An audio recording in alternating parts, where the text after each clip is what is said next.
வணக்கம். கையிலையும் கைப்பக்குவம். இன்றைக்கி டிஃபன் சாம்பார் செஞ்சு காமிக்க போகிறேன். அதுக்கு ஒரு கை பாசிப்பயிறு, ஒரு கை துவரம்பருப்பு. பாசிப்பயிறு துவரம்பருப்பும் வாஷ் பண்ணி எடுத்து வச்சுருக்கேன். அதுலேயே 10 சின்ன வெங்காயம், ஒரு பெரிய கேரட். இதுக்கு கேரட் பதிலாக பூசணிக்காய் தான் சேர்த்திப்பாங்க. நான் இன்றைக்கி கேரட் சேர்த்துருக்கேன், எனக்கு பூசணிக்காய் கிடைக்கல. இது எதுக்குன்னா ஒரு திக்னஸ்க்காகவும் நேச்சுரல் ஸ்வீட்னஸ்க்காகவும் தான். ஒரு பெரிய சைஸ் தக்காளி, 1/2 ஸ்பூன் மஞ்சத்தூள்,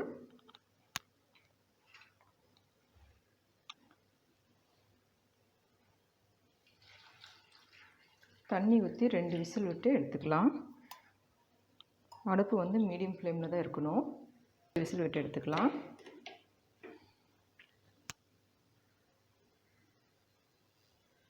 நான் இன்றைக்கி இதுக்கு மசாலா ஃப்ரெஷ்ஷாக அரைச்சி சேர்த்திக்க போகிறேன். டிஃபன் சாம்பார் அந்த மாதிரி செஞ்சால் தான் டேஸ்ட் நல்லா. இப்போ மசாலா ரெடி பண்ணிக்கலாம்.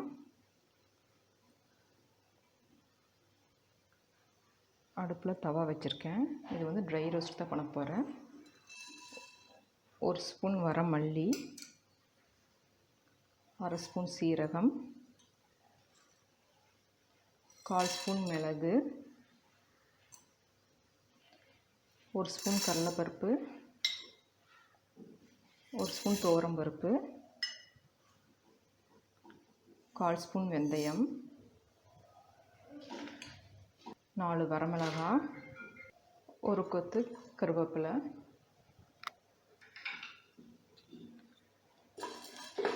நல்லா ரோஸ்ட் பண்ணிக்கலாம். ட்ரை ரோஸ்ட் தான் பண்ணுறேன், ஆயில் சேர்த்திக்கலாம்.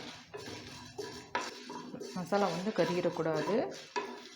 ஸ்மெல் வரும்போது ஆஃப் பண்ணிடலாம்.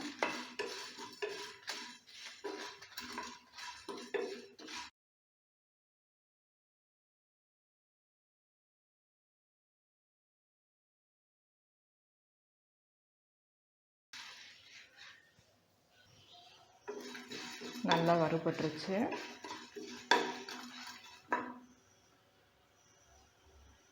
இந்த ஸ்டேஜில் 2 ஸ்பூன் தேங்காய் அதிகமாக சேர்த்த வேண்டாம், 2 ஸ்பூன் இருந்தால் போதும். இதுவும் நல்லா வறுத்துக்கலாம்.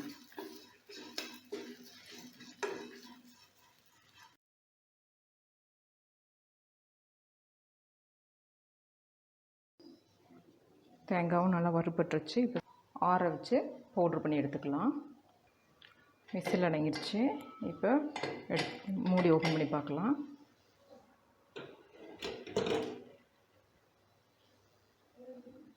பருப்புலாம் நல்லா குழஞ்சி வந்திருக்கு. அப்படியே கரண்டி விட்டு மச்சு விட்டுக்குங்க.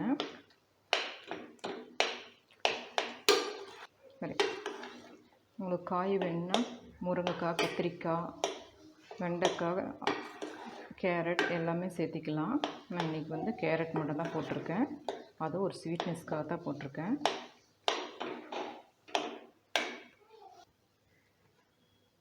இப்போ தாளிச்சுக்கலாம்.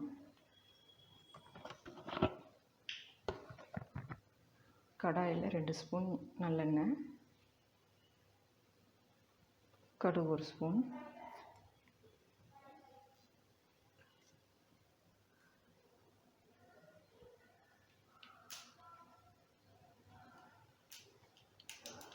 கடுகு பொரிய இருந்துச்சு. 2 வரமிளகாய், 2 பச்சை மிளகாய், ஒரு கொத்து கருவேப்பிலை, பெருங்காயத்தூள்.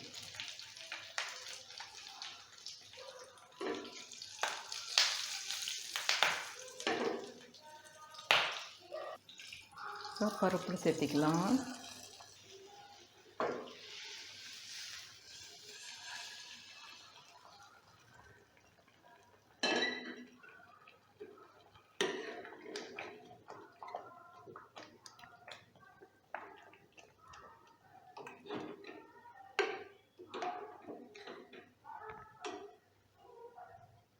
புளித்தண்ணி கெட்டியாக கரைச்சி வச்சுருக்கேன். ஒரு எலுமிச்சம்பழம் சைஸ் அளவுக்கு.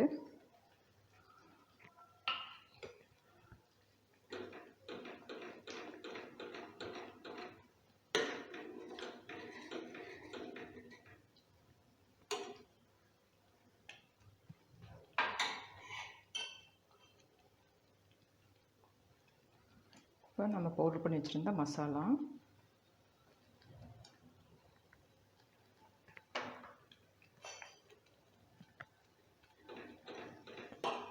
தேவையான அளவு உப்பு,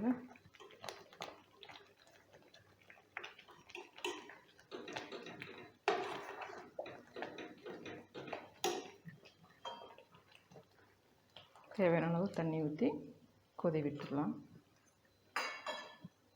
தேவையான அளவு தண்ணி சேர்த்து 5 நிமிஷம் கொதிக்கட்டும். அந்த புளி தண்ணியோடைய பச்சை வாசம் போனாலும் நம்ம சாம்பார் ரெடி. இது வந்து இட்லி தோசைக்கு வந்து சூப்பராக இருக்கும். நம்ம ரெகுலராக செய்கிற சாம்பார் விட இது மாதிரி ஃப்ரெஷ்ஷாக அரைச்சி செய்யும்போது டேஸ்ட்டு சூப்பராக இருக்கும். நல்ல மணமாக இருக்குது. இப்போவே கொதி வரட்டும், பார்க்கலாம்.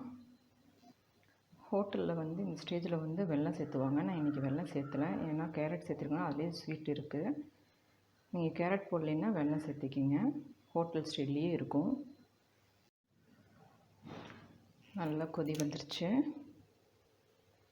இப்போ மல்லி இலை, கருவேப்பிலை,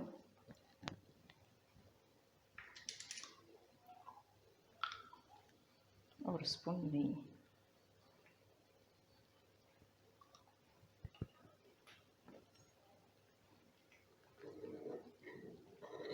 நல்ல மணமாக இருக்குது. ஹோட்டல் ஸ்டைலில் டிஃபன் சாம்பார் ரெடி. செஞ்சு பாருங்கள், டேஸ்ட்டாக இருக்கும். இப்போ சர்வ் பண்ணிடலாம்.